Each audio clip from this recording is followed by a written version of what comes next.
Breaking news చూస్తున్నారు. ఇండియాకు మద్దతు ప్రకటించింది ఆస్ట్రేలియా. మరి ముఖ్యంగా ఆస్ట్రేలియా ప్రధాని ఆల్బనీజ్ ఆయన మద్దతు ప్రకటించారు. ఇటీవల ఆస్ట్రేలియాలో ఇండియన్స్ కు వ్యతిరేకంగా, భారతీయులకు వ్యతిరేకంగా నిరసనలు వ్యక్తమయ్యాయి. తాజాగా ఇండియన్స్ కు వ్యతిరేకంగా ఓ ఆస్ట్రేలియన్ సెనేటర్ జెసింటా ప్రిన్స్ కామెంట్స్ చేశారు. సెన్సేషనల్ కామెంట్స్ అని చెప్పుకోవాలి.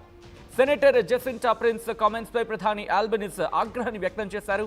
వెంటనే ఇండియాకు క్షమాపణ చెప్పాలన్నారు ఆల్బనీజ్. తమకు ఓట్లు పడేలా భారతీయ వలసదారులను రప్పిస్తున్నారని ఆల్బనీజ్ ను ఉద్దేశించి వ్యాఖ్యలు చేశారు జెసింటా ప్రిన్స్. జెసింటా వ్యాఖ్యలపై ఆస్ట్రేలియన్ ఇండియన్ కమ్యూనిటీ సీరియస్ అవుతోంది. అంటే ఆస్ట్రేలియాలో ఉంటున్న భారతీయ కమ్యూనిటీ ఆగ్రహాన్ని వ్యక్తం చేసింది. ఇటీవల ఇండియన్స్ కు వ్యతిరేకంగా భారీ ర్యాలీలు చేపట్టారు ఆస్ట్రేలియన్లు. మరి ముఖ్యంగా మొత్తం తిప్పి కొడితే 8,000 మంది ఉండరు అక్కడ.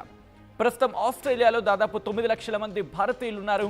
ఆ 8,000 మంది అంటే కనుక ఇలా ఆందోళనకు దిగిన వారు. ఈ ఆందోళనకు నేతృత్వం వహించింది కూడా ఒక డిజిటల్ ఇన్ఫ్లుయెన్సర్గా మాట్లాడుకుంటూ ఉంటారు. మరి ఎందుకు ఇటువంటి ఆందోళన వ్యక్తమవుతున్నాయి, దీని వెనకాల ఎవరున్నారు అనే అంశానికి సంబంధించి ఆస్ట్రేలియా ప్రభుత్వం, మరి ముఖ్యంగా ఆల్బనీజ్ థామస్ అంటూ ఉంటారు ఆయన్ని. ఆల్బనీజ్ ప్రభుత్వం ప్రస్తుతం ఈ అంశానికి సంబంధించి పూర్తి స్థాయిలో ఆల్బనీజ్ యాంథనీ అంటూ ఉంటారు ఆయన్ని. పూర్తి స్థాయిలో ఇన్వెస్టిగేషన్ ప్రారంభించింది. ఎందుకు ఇలా రోడ్ల మీదకి వచ్చారని చెప్పి. సరే, ఆ విషయాన్ని పక్కన పెడితే కనుక వాళ్ళ ప్రధానమైన బాధ ఏంటంటే కనుక ఇన్నాళ్ళు ఎప్పుడు లేనిది ఇప్పుడే వీళ్ళకి ఎందుకు గోల ఎక్కువైపోతుందంటే, ఎక్కడో చోట వీళ్ళు ఆ సోకాల్డ్ G7 కూడా కాదు, యూరప్కి సంబంధించి, ఎగ్జాక్ట్లీ యూరోపియన్ కంట్రీస్లో ప్రప్రథమంగా వచ్చే పేరు, వినిపించే పేరు ఆల్ఫాబెటికల్ ఆర్డర్లో, సబ్జెక్ట్ టు ద కరెక్షన్, ఆస్ట్రేలియాకు సంబంధించి. ఆస్ట్రేలియాలో ఇప్పుడు ఎందుకు ఈ విధమైన నిరసన వ్యక్తమవుతుందనే అంశానికి సంబంధించి మాట్లాడుకుంటే, ఇన్నాళ్ళు కూడా అక్కడ భారత వలసదారుల సంఖ్య చాలా తక్కువ ఉంది. బట్ క్రమేపీ పెరిగింది. ఎంతలా పెరిగిందంటే కనుక అఫ్కోర్స్ 2019-20 ఆ క్రమంలో కాస్త తగ్గింది. బట్ ఆ హెచ్చు తగ్గులు ఉన్నప్పటికీ కూడా ఇటు భారతీయులు ఆస్ట్రేలియాకు వెళ్తున్న వలసదారుల సంఖ్య పెరుగుతూనే ఉంది. సో ఈ క్రమంలోనే మీరు చూడొచ్చు, March for Australia and mass immigration now, it's time to put Australian first. అంటే మీకు గుర్తుందా, అమెరికా కూడా అంతే కదా, మేక్ అమెరికా గ్రేట్ అగైన్ అంటూ కూడా ఇటు ట్రంప్ కాల్ ఇచ్చిన సందర్భం. ఆ నేపథ్యంలోనే కదా ట్రంప్ ప్రభుత్వం అక్కడ ఏర్పడింది. ట్రంప్ ఏం చెప్పుకొచ్చాడు, అమెరికాను మళ్ళీ గ్రేట్గా నేను అమెరికాను మళ్ళీ నేను చాలా గొప్ప దేశంగా మరల్చుతాను అన్నట్టు అర్థం వచ్చేలా చెప్పుకొచ్చిన సందర్భం ఉంది కదా. సో ప్రస్తుతం ఆస్ట్రేలియాకి సంబంధించి అయితే అక్కడ ఎన్నికలు కాకుండా ఒక క్యాంపెయిన్ ప్రారంభించారు. తిప్పి కొడితే 8,000 మంది అంతే వాళ్ళు. ఆ విజువల్స్ మీరు చూస్తున్నారు. ఆ 8,000 మంది చేసిన ఆ ఉద్యమాన్ని, సోకాల్డ్ ఉద్యమాన్ని, ఆ ఆందోళనను ఇప్పుడు ప్రపంచవ్యాప్తంగా ఏదో జరిగిపోతుంది ఆస్ట్రేలియాలో అనే భయం ఒక ఏర్పడేలా సృష్టించడం జరుగుతోంది. దీని వెనకాల ఎవరున్నారు అనేది బహుశా కొద్ది రోజుల్లో నిగ్గు తేలే అంశం. కొన్ని రోజుల్లో తేలిపోవచ్చు కాక. కానీ ప్రస్తుతానికైతే మాత్రం ఏదో అంటూ ఉంటారు కదా, చినుకు కలిసి పెద్ద ఉప్పెనైంది, పెద్ద వరద అయిందంటూ కూడా. సో అలా మారుతుందా? అందుకే అక్కడ ఆల్బనీజ్ ప్రభుత్వం దీన్ని అరికట్టే ప్రయత్నం చేస్తోంది, అడ్డుకట్ట వేసే ప్రయత్నం చేస్తోంది. ఇటు ఎప్పుడైతే సెనేటర్ అటువంటి వ్యాఖ్యలు చేశారో వెంటనే ఆ సెనేటర్ క్షమాపణ చెప్పాలని ఆల్బనీజ్ యాంథనీ ఆయన చెప్పుకొచ్చారు. ఆయన ఆస్ట్రేలియన్ ప్రధాని. ఈ నేపథ్యంలో కీలకమైన డెవలప్మెంట్ చోటు చేసుకుంటున్నాయని చెప్పుకోవాలి. ఇండియాకు ఇండైరెక్ట్గా మద్దతు ఇస్తున్నారు అనేది అర్థమవుతోంది. మద్దతు ఇన్ ద సెన్స్ వాళ్ళ ఏడుపు ఏంటంటే, అంటే ఈ సెనేటర్ ఎవరైతే ఉన్నారో వాళ్ళ ఏడుపు ఏంటంటే, ఈ ఆల్బనీస్ ఇటు భారతీయుడిని ఎక్కువ సంఖ్యలో తీసుకొచ్చేస్తున్నాడు ఇటు ఆస్ట్రేలియాకు, పెద్ద సంఖ్యలో భారతీయుడిని ఆస్ట్రేలియాకు తీసుకొచ్చి ఓట్లలా మార్చుకుంటున్నాడు, అందుకే గెలిచేయడం జరుగుతోంది అనేది అక్కడ సెనేటర్ పార్టీకి సంబంధించిన ఏడుపు. ఈ క్రమంలోనే అసలు ఏ సంఖ్యలో పెరిగిపోయారు అనేది డీటెయిల్గా మాట్లాడుకునే ప్రయత్నం చేద్దాం. ఈ క్రమంలో ప్రస్తుతం ఎటువంటి పరిస్థితులు ఉన్నాయి మాట్లాడుకుందాం. మా ప్రతినిధి కళ్యాణ్ అప్డేట్స్ అందించేందుకు మరి కాసేపట్లో ఫోన్లోకి సిద్ధం కాబోతున్నారు. అంతకన్నా ముందు అక్కడ ఎటువంటి ఆందోళన జరుగుతున్నా అనేది ఒకసారి చూద్దాం.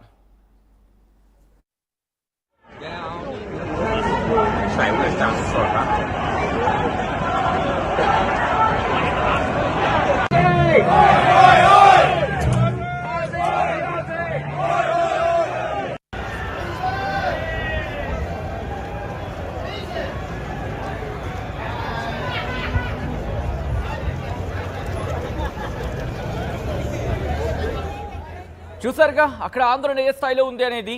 ఆస్ట్రేలియాను మళ్ళీ గొప్పగా తీసుకురావాలి, గొప్పగా మార్చాలి, మరల్చాలి అనేది వాళ్ళ కాల్ అక్కడ.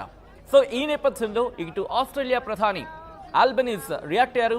ఆల్బనీస్ యాంథోనీ ఏమంటున్నారు ఇప్పుడు చూద్దాం. Well, people in the Indian community are hurting, and it is important to make clear my position, which is that the Indian Australian community has made our nation stronger. They contribute to our economy, our communities. They're a vital part of modern Australia. And I just say to the Indian community, you're valued, you're welcome here, you make our country stronger by being here. And thank you for everything that you do to make Australia a better place. We're focused on delivering for people. The coalition seem to be just focused on themselves. The comments are not true that the Senator made. And of course, she should apologise for the hurt that has been caused. And her own colleagues are saying that. But even more importantly, leaders in the community are asking for that as well. This is how Australians really feel. Right, అది ఆయన reaction. మరి ఏం జరుగుతోంది ప్రస్తుతం? Australia ఇటు అపోజిషన్గా మాట్లాడుకున్న పార్టీలు కావచ్చు, లేకపోతే ఆస్ట్రేలియాలో ఎటువంటి పరిస్థితులు ఉన్నాయి? భారతీయులు నిజంగా సేఫ్ అయినా? ఇటు ఆల్బనీస్ ఆ స్థాయిలో మద్దతు ఇస్తున్న పరిస్థితులు ఉన్నాయా? ఏం జరుగుతోంది డీటెయిల్గా మాట్లాడుకుందాం. నా కొలీగ్ కళ్యాణ్ అప్డేట్స్ అందించేందుకు సిద్ధంగా ఉన్నారు. కళ్యాణ్, ఆల్బనీస్ రియాక్షన్ తర్వాత ప్రస్తుతం పరిస్థితులు ఏంటి?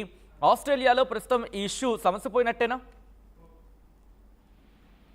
సచిన్, మనం చూస్తే కనుక రీసెంట్ టైమ్స్ లో అంటే last 1 week 2 weeks back March for Australia అని చెప్పేసి ప్రొటెస్ట్ చేశారు. ఎక్కడ అంటే సిడ్నీ అలాగే మెల్బోర్న్ లో కొన్ని వేల మంది దీంట్లో పాల్గొన్నారు. ఇది ఒక నియో నాజీ అండ్ దాంతో పాటు ఫార్ రైట్ గ్రూప్స్ అని చెప్పేసి వీటిని లేబుల్ చేస్తున్నారు. నాజీస్ అంటే హిట్లర్ మూవ్మెంట్ లాంటిది ఒక నియో నాజీ మూవ్మెంట్ ఇది కూడా అని చెప్పేసి చెప్పుకొచ్చారు. మొత్తానికైతే వీళ్ళు వేసిన స్లోగన్స్ కూడా ఏంటంటే more Indians in 5 years than Greeks and Italians in 100. ప్రతి 100 మందిలో లాస్ట్ 5 years లో గ్రీక్స్ ఇటాలియన్స్ కంటే ఎక్కువ మంది ఇండియన్స్ ఉన్నారని చెప్పుకొచ్చారు. దీనికి సంబంధించి ఆస్ట్రేలియన్ ప్రైమ్ మినిస్టర్ ఆల్బనీస్ ఆయన రెస్పాండ్ అయ్యి ఆయన కూడా ఏం చెప్పారు అంటే మొత్తానికైతే we are a modern nation that's benefited from our multiculturalism enriched by diversity.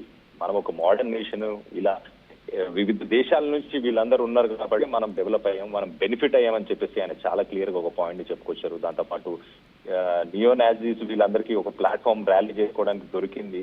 కానీ idea that open neo Nazi was able to give a speech from the steps of the Victorian parliament is not acceptable. So ఆయన దాన్ని ఖండించాడు చాలా clear గా. వాళ్ళు చేసిన statements కానీ, ఆ speech కానీ, ఆ ర్యాలీ వీటన్నిటిని కూడా ఖండించాడు. ఆస్ట్రేలియన్స్ అందరికీ కూడా ఆయన చాలా క్లియర్ మెసేజ్ ఏమని ఇస్తున్నాడు అంటే show respect for each other. ఒకరికొకరు మనం రెస్పెక్ట్ ఇచ్చుకోవాలి, మర్యాద ఇచ్చుకోవాలి. అండ్ ఫ్యూచర్ మన ఫర్దర్ గా ఫ్యూచర్ ని కూడా దృష్టిలో పెట్టుకొని ముందుకెళ్ళాలి. అండ్ స్కిల్ ఉంది కాబట్టి ఇండియన్స్ ఎక్కువ మంది మన దగ్గర ఉన్నారు, ఎక్కువ మంది వస్తున్నారు అని చెప్పేసి ఆయన కూడా చెప్పుకొచ్చారు. Albanese government rejected calls to cut immigration. So government కూడా ఇమిగ్రేషన్ ని తక్కువ అంటే ఇండియన్స్ కి ఎక్కువ ఇమిగ్రేషన్ ఇవ్వకూడదు అన్న దాన్ని రిజెక్ట్ చేసింది. keeping the permanent migration intake steady at 1,85,000 for 2025-2026. So, ఈ ఇయర్ కి కూడా 1,85,000 పీపుల్ కి ఇమిగ్రేషన్ వీసాలు ఇచ్చే ప్రయత్నం గవర్నమెంట్ కూడా చేస్తుంది. వాళ్ళ డిమాండ్స్ అన్నిటి తోసిపుచ్చింది. బేసికలీ మొత్తంగా మనం చూసుకుంటే కనుక హెల్త్ కేర్ కానీ, ఎడ్యుకేషన్ కానీ, ఇలా చాలా సెక్టర్స్ లో, ఇండస్ట్రీస్ లో స్కిల్డ్ పీపుల్ ఉన్నారు కాబట్టి తీసుకుంటున్నారు.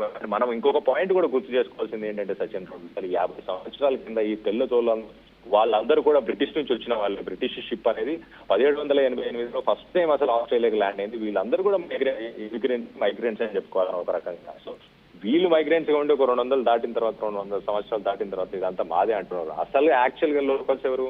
అక్కడున్న లోకల్ తెగలకు సంబంధించిన వాళ్ళందరినీ ఆల్రెడీ చాలా మందిని చంపేశారు. సో మొత్తానికి అయితే ఇప్పుడు ఆ మైగ్రెంట్స్ ఇప్పుడు కొత్త వాళ్ళని వద్దని చెప్పి వస్తున్నారు. End of the day Albanese అయితే చాలా క్లియర్ గా చెప్తున్నారు, స్కిల్ ఉంది కాబట్టి మనం వాళ్ళని తీసుకుంటున్నాం. అండ్ వీళ్ళందరూ రావడం వల్లనే మన సెక్టర్స్, హెల్త్ కేర్ కానీ, ఎడ్యుకేషన్ కానీ, ఐటీ కానీ ఇవన్నీ బూమ్ అవుతున్నాయి. వీళ్ళ వల్ల మనం బెనిఫిట్ అయ్యామని చెప్పేసి ఆయన తోసిపుచ్చాడు. డిమాండ్స్ అన్నింటినీ కూడా తోసిపుచ్చే ప్రయత్నం చేశాడు.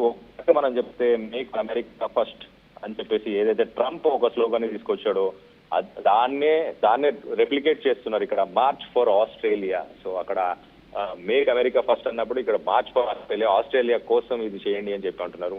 ఒక రకంగా చూసుకుంటే వీళ్ళందరూ కూడా ఇమిగ్రెంట్సే, మరి వీళ్ళు ఆలోచించుకోలేదు. 4 జనరేషన్స్ ముందు వీళ్ళు వచ్చిన వాళ్ళే బయట నుంచి. సో మొత్తం మీద అయితే ఆస్ట్రేలియాలో ప్రస్తుతానికైతే సిచ్యువేషన్ అంత సీరియస్ గా ఏం లేదు. ఈ ర్యాలీస్ ఒక ఫ్యూ థౌజండ్స్ ఆఫ్ పీపుల్ మాత్రమే పార్టిసిపేట్ చేశారు. అది ప్రస్తుతానికైతే దాన్ని గవర్నమెంట్ కూడా అపోజ్ చేస్తుంది. కాబట్టి రానున్న రోజుల్లో ఇలాంటి ప్రొటెస్టులు జరగకుండా కూడా గవర్నమెంట్ ఖచ్చితంగా వాళ్ళు దానికి కావాల్సిన ఏర్పాట్లన్నీ చేస్తారు. అండ్ రానున్న కొన్ని రోజుల్లోనే క్వాడ్ కి సంబంధించిన మీటింగ్ కూడా ఉండబోయే అవకాశం ఉంది. క్వాడ్ అంటే మనకు తెలుసు కదా, ఆస్ట్రేలియా, ఇండియా, అమెరికా, ఈ 4 దేశాలు ఇంకొక ఏవైతే మీటింగ్ కి సంబంధించి మీటింగ్ ఉండబోతుందో దాన్ని దృష్టిలో పెట్టుకొని, అండ్ మనకు ఆస్ట్రేలియాకి సంబంధించిన ట్రేడ్ డీల్స్ ఇవన్నీ కూడా ఉన్నాయి. కాబట్టి ఆస్ట్రేలియన్ గవర్నమెంట్ ఖచ్చితంగా వీటన్నిటిని అపోజ్ చేస్తుంది. అండ్ దీన్ని మనం స్క్రీన్ చూస్తే ఒక రకంగా ఇది అమెరికన్స్ పుష్ చేస్తున్నట్టే చెప్పచ్చు సచిన్. మనం ఒక రకంగా చూస్తే ఇప్పుడు బంగ్లాదేశ్ లో గవర్నమెంట్ టాపులు చేసిండ్రు, శ్రీలంకలో గవర్నమెంట్ టాపులు చేసిండ్రు. అంటే అలాగే బంగ్లాదేశ్, శ్రీలంక, ఇటు చూస్తే ఇప్పుడు నేపాల్, అన్నిట్లో సోషల్ మీడియాలో వీళ్ళు వీళ్ళ స్ట్రాటజీని మూవ్ చేసి అక్కడ జనాలు రెచ్చగొట్టి అక్కడ ప్రభుత్వాలు కూలిపోయేలా తయారు చేస్తున్నారు. అలాంటి ఒక మూమెంట్ ఏమన్నా చేసే అవకాశం కూడా ఉండదు. అంటే అది కూడా ఖచ్చితంగా ఉందని చెప్పి మనం అనుకోవాలి. ఎందుకంటే గవర్నమెంట్స్ కూలగొట్టడం స్టార్ట్ చేస్తున్నారు వాళ్ళు. సో ఆస్ట్రేలియాలో అక్కడ జనాలను కూడా ప్రొవోక్ చేయడానికి కూడా ట్రంప్ కానీ అమెరికా కానీ వెనక్కి ఖచ్చితంగా చేయాలనుకుంటే చేసిన ఆశ్చర్యపోవాల్సిన అవసరం లేదు Sachin. Right Kalyan, thanks for the update. మొత్తంగా అయితే మాత్రం ఇటు ఆస్ట్రేలియా ఏ స్థాయిలో మాట్లాడుతుందో మనం చూసాం. మరి ముఖ్యంగా ఆస్ట్రేలియాకు సంబంధించి ప్రధాని ఇటు భారత్కి మద్దతుగా మాట్లాడుతున్నప్పటికీ